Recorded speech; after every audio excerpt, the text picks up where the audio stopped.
Astagfirullah. Seperti tidak ada rasa bersalah sedikit pun. Ayo, sopo iki? Nur.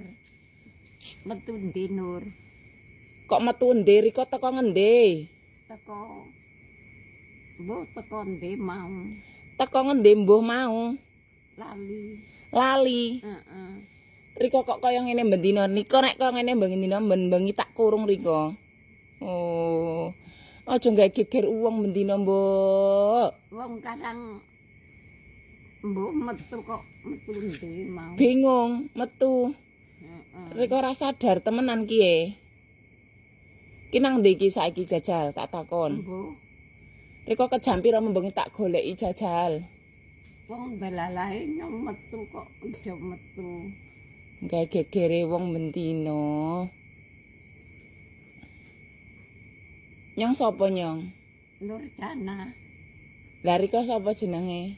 Heh, Riko jenenge sapa?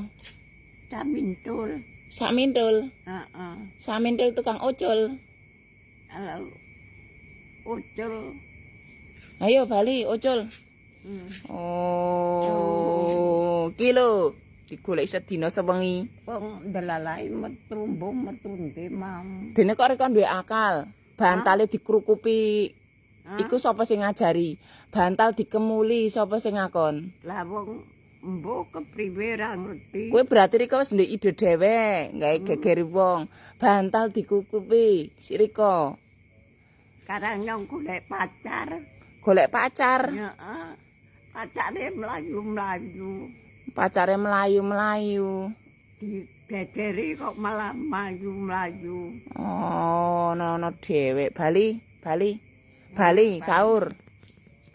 Oh.